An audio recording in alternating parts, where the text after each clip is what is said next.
Bienvenidos a través de la Biblia con Les Feldick, un recorrido de 30 minutos por las Escrituras enseñando verdades bíblicas profundas que cambian la vida de las personas. Ahora, aquí está su anfitrión, Les Feldick. Está bien, es bueno ver a todos de nuevo y siempre tenemos que estar tan agradecidos por ustedes que hicieron un esfuerzo por venir y ser parte de esto. Y después de todo, te sorprendería cuántas personas llaman y dicen eso mientras están cambiando de canal. ¿Son ustedes, amigos, a quienes generalmente ven o la pizarra? ¿Soy el último que capta su atención? Y por supuesto, eso es bueno. Aprecio eso. Pero de todos modos, siempre estamos tan agradecidos de que vengan y sean parte de todo esto. Ahora, para ustedes, en el mundo de la televisión, nuevamente, siempre recordamos que somos solo un estudio bíblico informal, no estamos asociados con ningún grupo. Somos totalmente independientes de esa manera. No tengo que rendir cuentas a nadie más que al Señor mismo sobre lo que digo, pienso y hago. Y realmente apreciamos mucho sus cartas, su ayuda. Pero, como dijo un individuo, acorta el anuncio porque esos 28 minutos pasan volando. Está bien, 1 Tesalonicenses capítulo 2 y vamos a bajar al versículo 15. Ahí es donde nos quedamos en nuestro último programa. Y vamos a sacar tanto provecho de esto hoy como sea posible. 1 Tesalonicenses 2, versículo 15. Y supongo que siempre debería recordarles que Pablo está escribiendo a un grupo de creyentes ahora, con quienes solo había pasado entre 3 y 4 semanas. Él lo llama 3 sábados, lo que podría ser 21 días o hasta 26 o 27. Pero sin embargo fue un periodo de tiempo muy corto el que tuvo Pablo con los creyentes de Tesalónica y recordando también que salieron de un paganismo absoluto, sin ningún conocimiento de las Escrituras. Quiero decir, no está tratando aquí con judíos que habían estado inmersos en el Antiguo Testamento. Estos son gentiles paganos. Y así, siempre ten eso en mente. ¿Cómo debió, por el poder del Espíritu Santo, haber descargado tanto sobre estas personas y que ellos lo retuvieron? Porque cuando lleguemos al capítulo 2, él va a decir, ahora saben que les dije estas cosas. Bien, esa no fue una declaración superflua. Él sabía que estas personas entendían todos los conceptos básicos, así que siempre ten eso en mente. Así que ahora, al salir del final de nuestro último programa, continuaremos justo desde ahí, en el versículo 15, donde está hablando de los judíos. En el versículo 14, que lo habían estado oponiendo, por supuesto, en cada paso del camino, y ahora hace referencia a los judíos como aquellos que tanto mataron al Señor Jesús como a sus propios profetas, y nos han perseguido. En otras palabras, sabemos que a lo largo de toda la historia de Israel, que a pesar de que eran el pueblo del pacto, el pueblo favorecido de Dios, aún así eran tan rebeldes como cualquier otra raza de personas. Y siempre he dicho, creo que la razón de eso es que a pesar de que tenían esa posición exaltada entre las naciones, cuando se trataba de la persona, tenían el mismo viejo Adán que nosotros los gentiles, y que realmente lo demuestra la Escritura. Entonces, que no importa quién seas, judío o gentil, todos somos hijos de Adán y tenemos esa naturaleza pecaminosa rebelde. Aquí, por supuesto, está epitomizado por el judío, porque Pablo mismo era uno. Y, déjame solo un minuto. Ahora, si Monty estuviera aquí, diría, aquí vamos de nuevo. Empiezo y antes de que siquiera pasemos la mitad de un versículo, los voy a llevar de regreso. Pero regresemos un momento a Romanos. Me viene a la mente un pensamiento, así que evidentemente se supone que debo usarlo. Y habla. En Romanos en el capítulo 9. Y quiero que siempre recuerdes estas cosas. Que nunca perdió su amor por sus parientes, según la carne, el pueblo judío. Y así, incluso cuando hace declaraciones como esta en Tesalonicenses, que ellos fueron los que rechazaron y mataron al Señor Jesús, ellos fueron los que se opusieron a Él. No es que Él tuviera algún odio hacia ellos. Él tenía un amor más profundo por el judío que cualquier otro ser humano podría haber tenido, salvo el Señor mismo. Está bien, en el capítulo 9 de Romanos, comenzando en el versículo 1, mira cómo el apóstol derrama su corazón. ¿Digo la verdad en Cristo? No, miento. Mi conciencia también me da testimonio en el Espíritu Santo de que tengo una gran pesadez y un dolor continuo en mi corazón, pues desearía que yo mismo fuera maldito. De Cristo por mis hermanos, mis parientes, según la carne. Ahora, un amor mayor que ese un hombre no podría tener. Solo hay una persona más en toda la Escritura que hizo ese mismo tipo de declaración sobre su propio pueblo. ¿Y quién fue? Moisés. Moisés dijo que si tan solo Dios pudiera perdonar a Israel, él pediría que su propio nombre fuera borrado del libro de la vida. Pero ves, Israel. Y de nuevo, creo que es porque Satanás sabe que si puede destruir a Israel, entonces tiene la batalla ganada. Y así, en consecuencia, recuerda también que el pueblo judío está bajo un ataque satánico constante debido a su posición en el mundo. Está bien, volvamos a 1 Tesalonicenses. Tuve que hacer eso para que la gente no dijera, bueno, Pablo odiaba a los judíos. No, no lo hizo. Él tenía un amor por el pueblo judío como nadie más.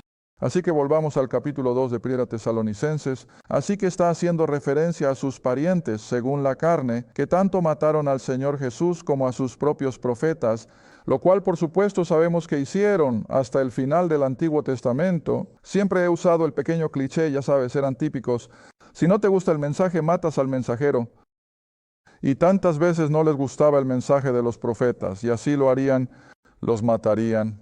De hecho, Jeremías, en el momento de la invasión babilónica de Jerusalén y sitiaran la ciudad, ¿y dónde encontraron los babilonios a Jeremías? Abajo en alguna profunda y húmeda mazmorras, porque a Israel no le gustaba el mensaje de Jeremías. Está bien, ahora sigamos leyendo. ¿Y no le agradan a Dios? Bueno, por supuesto que no. Y son contrarios. A todos los hombres, verso 16, prohibiéndonos hablar a los gentiles para que pudieran ser salvos, para llenar siempre sus pecados, porque la ira ha venido sobre ellos hasta lo sumo. Ahora volvamos al libro de los Hechos y veremos eso desde el principio. Desde el inicio del ministerio de Pablo a los gentiles, esto es lo que él estaba en contra. Hechos capítulo 13. Y yo creo, cariño, que podemos bajar directamente a versículo 4. Hechos capítulo 13, y vamos a entrar directamente en el versículo 4 para que entiendan el contexto de cómo Pablo tuvo oposición constante por parte del pueblo judío.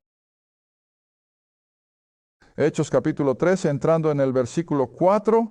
Ahora recuerden, en los versículos anteriores del capítulo fueron comisionados desde Antioquía para ir en sus viajes misioneros, pero aquí en el versículo 4 lo retomaremos.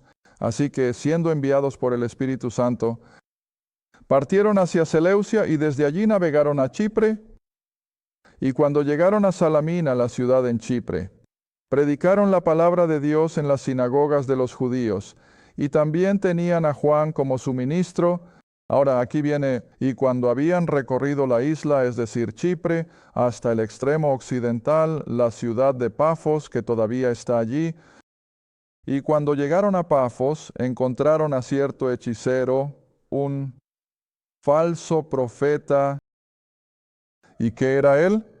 Un judío cuyo nombre era Bar Jesús, que estaba con el delegado o el gobernador del país, Sergio Paulo, que sin duda era un romano, un hombre prudente que llamó a Bernabé y a Pablo, y deseaba escuchar la palabra de Dios. ¿Ves eso? Aquí tenemos a un gentil que ahora está siendo ejercitado por el Espíritu Santo para escuchar la palabra de Dios. Está bien, ahora mira lo que pasa. Versículo 8, pero Elimas el hechicero. Recuerda que dice en el versículo 6, él era un judío, pero Elimas el hechicero, así es como se llama, por interpretación, les resistió, tratando de apartar al delegado de la fe Ahora, esto es al inicio mismo del ministerio de Pablo a los gentiles, y es solo una indicación de lo que va a experimentar de aquí hasta que finalmente sea martirizado. Está bien. ¿Y qué pasa entonces? Entonces, versículo 9, Pablo, que también es llamado Pablo, lleno del Espíritu Santo, fijó su mirada en él, y él dijo, oh, lleno de toda sutileza y de toda malicia, tú, hijo, el diablo. Ahora recuerda, él era un judío, pero era un mago, era un hechicero, y estaba sacando sus artes mágicas de los poderes satánicos. Y por eso Pablo se refiere a él como un hijo del diablo, tú, enemigo de toda justicia. No cesarás de pervertir los caminos rectos del Señor. Y ahora aquí, de nuevo, es donde Pablo ejerce algunos de sus primeros poderes apostólicos, de los cuales más adelante, por supuesto, ya no hace referencia, pero ahora él usa ese poder y dice, he aquí, la mano del Señor está sobre ti y quedarás ciego, físicamente ciego, sin ver el sol, pero no por el resto de sus días, sino porque por una temporada, por un periodo de tiempo limitado. Ahora, esto, por supuesto, también es profecía, porque nos está diciendo que este es un ejemplo del pueblo judío a lo largo del período de la era de la iglesia, estos 1900 y tantos años ahora, pero su ceguera no es permanente. Su ceguera espiritual va a terminar un día, y ellos aún van a ver al Cristo venidero en toda su gloria, sus ojos espirituales serán abiertos, y como dice el Antiguo Testamento, una nación nacerá en un día, pero hasta entonces están ciegos, como nuevamente dice Pablo en Romanos, creo que en el capítulo 11, que están ciegos a estas cosas y por lo tanto son la principal oposición al Evangelio que se dirige a los gentiles. Mundo, está bien ahora. Si quieres, regresa a 1 Tesalonicenses capítulo 2 y pasemos al versículo 17. Pero, escribe Pablo, nosotros, hermanos, habiendo sido separados de ustedes por un corto tiempo, en presencia, no en corazón, ahora solo ha estado con ellos físicamente durante 3 o 4 semanas, y ahora, por supuesto, creo que está escribiendo desde Corinto, en el sur de Grecia, y tiene un corazón tan grande por todos estos nuevos creyentes, ya fuera en Asia Menor, o en Éfeso, o Filipos, o Tesalónica, no hizo ninguna diferencia. Pablo tenía un amor tan grande. Bueno, Iris y yo estamos comenzando a tener un pequeño vistazo de eso, de que donde quiera que vayamos, ahora por supuesto saben desde esta fecha de grabación en particular, ahora sé que estos programas pueden salir en cualquier momento del año, pero a partir de hoy, estuvimos en Florida la semana antepasada y Dios mío, la comunión que disfrutamos con esa gente es simplemente increíble. Bueno, la próxima semana o la semana siguiente iremos a Denver y luego a Albuquerque y será de la misma manera. Donde quiera que vamos, hay creyentes que tienen un amor tan grande que podemos entender cómo se sentía Pablo por estas personas a quienes había sacado de la oscuridad y a la luz de su evangelio. Está bien, así que ahora eso es de lo que está hablando, cómo solo pudo quedarse allí durante 3 o 4 semanas. Está bien, tal vez también deberíamos ver por qué Pablo se fue de Tesalónica tan rápido, cuando tuvo una respuesta tan buena. De nuevo, regresa al libro de los Hechos y veamos, el relato de Tesalónica estaría en el capítulo 17, creo que es Set 16, estoy seguro. Más le vale o estaré en problemas. 17, Hechos capítulo 17, cariño. Y puedes bajar a, verso 5. Verso 5. No, mejor veamos el verso 1. Así que estés seguro de que estamos hablando en el terreno correcto. Hechos, capítulo 17, versículo 1, y luego saltaremos al versículo 5. Ahora, cuando pasaron por Anfípolis, que estaba ahí entre Filipos y Tesalónica, y cuando pasaron por Anfípolis y Apolonia, llegaron a Tesalónica, donde había una sinagoga de los judíos. Está bien, ahora entonces, bajemos al versículo 5. Pero los judíos que creyeron, ninguno, movidos por la envidia, tomaron consigo a ciertos hombres viles de la peor clase, reunieron a un grupo y alborotaron toda la ciudad y asaltaron la casa de Jasón y buscaron sacarlos ante el pueblo. Y cuando no los encontraron, llevaron a Jasón y a ciertos hermanos ante los gobernantes de la ciudad, gritando: estos que han trastornado el mundo han venido aquí. Además, haciendo referencia, por supuesto, a lo que Pablo había logrado en sus lugares anteriores. ¿Está bien? Entonces el versículo 7, a quienes Jasón ha recibido, y todos estos hacen lo contrario a los decretos de César, diciendo que hay otro rey, uno llamado Jesús. Vaya, ahora son sutiles, ¿verdad? Verás, los romanos probablemente no se habrían preocupado mucho por esta nueva secta del cristianismo. Pero cuando los romanos se enteraron de que estaba proclamando un rey venidero y un reino, eso les molestó, y así en consecuencia simplemente perseguidos y sin piedad. Y así es lo que los judíos llevaron a su atención. Mira, están proclamando a otro rey que estaría en total oposición a los césares.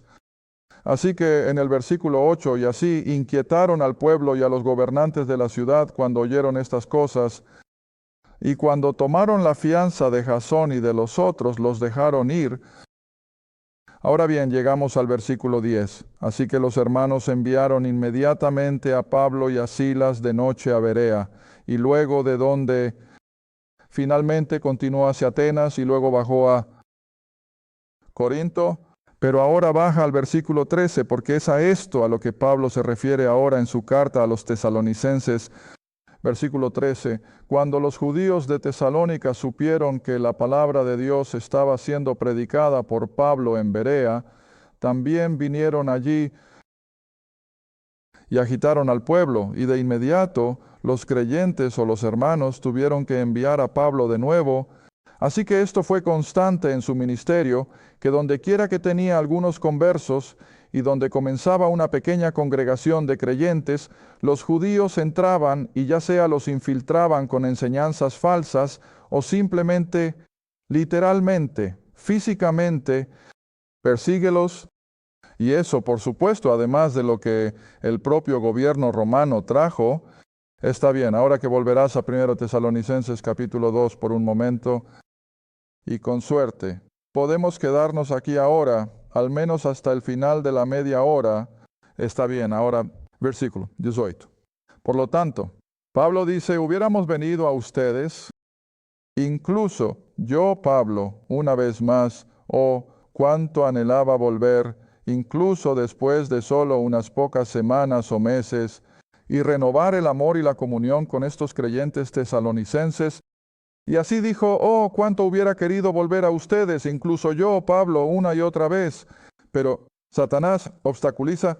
Ahora siempre tenemos que darnos cuenta de que los poderes satánicos están en constante oposición, utilizando cualquier vehículo que Satanás pueda usar. Y así aquí de nuevo encontramos que el verdadero culpable son los poderes satánicos que lo obstaculizaron. Versículo 19. ¿Cuál es nuestra esperanza o gozo o corona de regocijo? ¿No están ustedes incluso en la presencia de nuestro Señor Jesucristo en su venida? ¿Sabes a qué se refiere Pablo? Cuando el Señor venga y confiemos, nos estamos acercando cada vez más y tenemos esa gran reunión en el aire, como la antigua canción de cuarteto que recuerdo que el cuarteto cantaba hace años, esa reunión en el aire. Y lo primero que Pablo reconoce es que va a ver a estos creyentes que probablemente nunca más volverá a ver en persona, tan pronto como él entre en la presencia del Señor en su venida, que es otra, otra verdad bíblica que vamos a ver y conocer. Nuestros seres queridos, cuando lleguemos a la gloria, inmediatamente vamos a ser reunidos antes de que siquiera regresemos a la gloria misma, pero a medida que somos llevados a esa compañía, en esa reunión en el aire, en la presencia de su venida, y luego Pablo dice en el versículo 24, ustedes son nuestra gloria y gozo. Está bien, ahora recuerda que en la carta original no había encabezados de capítulos, así que podemos continuar directamente al capítulo 3, lo cual sería en realidad el siguiente párrafo de su carta. ¿Y cuál es la primera palabra? ¿Por qué? ¿Ves? Por lo tanto, debido a toda esta relación que había construido en esos pocos días que estuvo con estos creyentes de Tesalónica, él dijo, por lo tanto, cuando ya no pudimos soportar más, pensamos que era bueno quedarnos solos en Atenas y en lugar de arriesgarse a volver y probablemente sufrir daño físico, se quedó en Atenas. Y luego en el versículo 2 envió a Timoteo, y enviamos a Timoteo, nuestro hermano y ministro de Dios y nuestro compañero de trabajo en el Evangelio de Cristo, para, ¿cuál es la siguiente palabra? Establecerte. Ahora ves, esto es lo que los nuevos creyentes siempre necesitan. Muchas veces los nuevos creyentes pueden llegar y hacer una profesión de fe y luego nadie se queda para enseñarles. ¿Y qué pasa? Oh, simplemente se apartan. Ahora, si realmente fueron salvos, no creo que vayan a perder su salvación, pero pierden su impacto en su comunidad a menos que sean estables en la palabra. Y ahí es donde entra la enseñanza, y ahí es donde he criticado al cristianismo en su conjunto, que a la gente no se le enseñan las cosas profundas de las Escrituras, solo les dan cosas superficiales. Y Pablo lo deja muy claro. Entonces, que Timoteo sería enviado de regreso a estas pequeñas congregaciones para establecerlas en la fe, para enseñarles estas verdades básicas y para consolarte con respecto a tu qué. ¿Ves? La fe está en la raíz de toda nuestra experiencia cristiana, pero esa fe tiene que ser alimentada. De hecho, te voy a llevar a un versículo apropiado que incluso Pedro escribió en su pequeña epístola, un paralelo perfecto. 1 Pedro capítulo 2, un versículo que muchos de ustedes conocen. Pero es bueno ejercitar tus dedos y tus páginas y mantenerte despierto. No quiero que nadie se duerma cuando enseño, porque si podemos mantenerte lo suficientemente ocupado, tal vez no lo hagas. Está bien. 1 Pedro capítulo 2, versículo 2. Y esto simplemente dice un montón. Como bebés recién nacidos, ¿ves? Y eso es lo que todos estos creyentes en la época de Pablo eran. Acababan de salir del paganismo y de introducirse en el cristianismo como un bebé recién nacido que acaba de nacer de su madre. Como un bebé recién nacido desea lo sincero. Oh, qué leche de la palabra. Pero se supone que debes quedarte con la leche. No. Mira, luego dice en Hebreos que el problema era que demasiados creyentes nunca dejan el biberón, nunca llegan al punto en el que pueden asimilar la carne y las papas de las Escrituras. Y con suerte, eso es lo que trato de hacer, es llevar a la gente a las cosas más profundas y no estar contentos con la leche. Está bien, volvamos a 1 Tesalonicenses una vez más, capítulo 3 ahora, y versículo 3. Que ningún hombre se mueva por estas ¿qué? Aflicciones, porque ustedes mismos saben que estamos destinados a eso. Ahora saben, nosotros en América no conocemos nada de la persecución. Puede que tengamos algunos comentarios sarcásticos, puede que tengamos algunas personas que se mantengan al margen de nosotros, pero no tenemos ninguna persecución real. Pero, ¿sabes? Eso no ha sido la norma a lo largo del cristianismo. Desde el primer día, en el momento en que tomaste una posición por Cristo, también invitaste a la persecución. Y si dudas de mí, solo mira algunos libros como Los Mártires de Fox y otros cómo millones y millones de creyentes pasaron por horribles torturas y nunca renunciaron a su fe. Y así, para estos paganos, y de esto es de lo que Iris y yo hemos hablado a menudo, tan a menudo, no es asombroso que estas personas acababan de salir del paganismo con todos sus apetitos de la carne y con toda su adoración pagana, y salieron de eso para enfrentar la persecución. No es algo, y luego poder ser tan fuertes que incluso ante la muerte, la tortura y el sufrimiento, nunca renunciaron a su fe. Me pregunto cuántos creyentes americanos podrían hacer eso hoy. Si de repente nos enfrentáramos a la tortura solo porque somos cristianos, y así tenemos que darnos cuenta de que hemos sido tan bendecidos durante estos últimos par de cientos de años, porque la mayoría de la cristiandad ha tenido que sufrir por su fe. Y Pablo lo deja aún más claro. En Gálatas capítulo 4, esto es evidente, que cuando te conviertes en un hijo de Dios, te conviertes entonces en el objeto de odio y persecución por parte del mundo que te rodea. Está bien, volvamos al texto en 1 Tesalonicenses una vez más y versículo 4. Porque en verdad cuando estuvimos con ustedes les dijimos, mira, ahora Él no les prometió paz y prosperidad, Él no les prometió riqueza, Él no les prometió, ahora si solo te conviertes en un creyente, todo irá a tu favor. No, todo lo contrario. Tan pronto como los llevó a un conocimiento de la salvación, Él dice, les dijimos, mira, el versículo 4, les dijimos que deberíamos sufrir, que tribulación, y la palabra tribulación tiene un significado mucho más allá de lo que normalmente pensaríamos como problemas y dificultades. La tribulación era para esas personas una persecución abyecta, incluso hasta perder la vida, y así sucedió. Escribe Pablo, como saben, en otras palabras, los pocos meses que habían transcurrido después de que dejó Tesalónica hasta que escribe esta carta, evidentemente ya habían sufrido una intensa persecución, porque eso es lo que él dice, como ya saben. Ahora bien, el versículo 5, en el último momento o dos que nos quedan por esta causa, cuando ya no pude soportar más, envié para conocer su fe.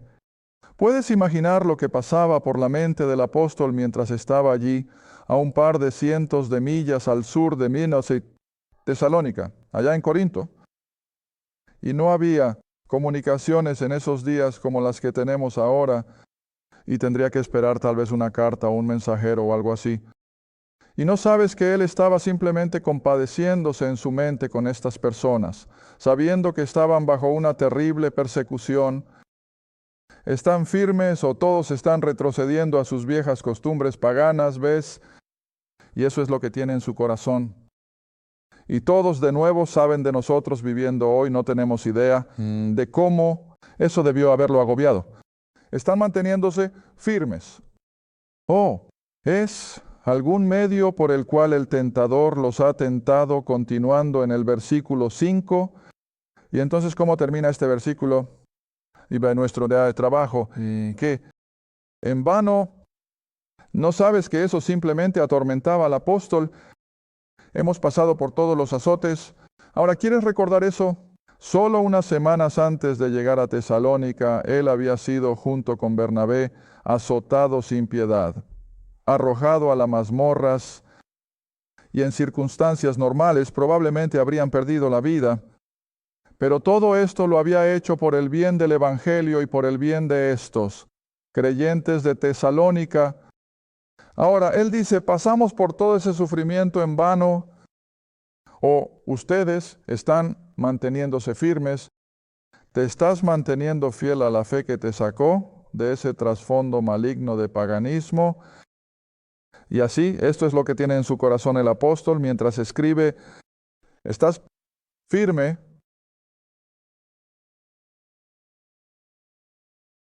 Gracias por ver A Través de la Biblia con Les Feldick. A Través de la Biblia es un ministerio apoyado por socios. Si este programa ha sido de ayuda para tu estudio de las Escrituras y te gustaría que otros disfrutaran de la enseñanza, tu apoyo sería muy apreciado. Escríbenos a Les Feldick Ministries, Ruta 1, Caja 760, Quinta, Oklahoma, 74552, o llama al 1-800-369-78256.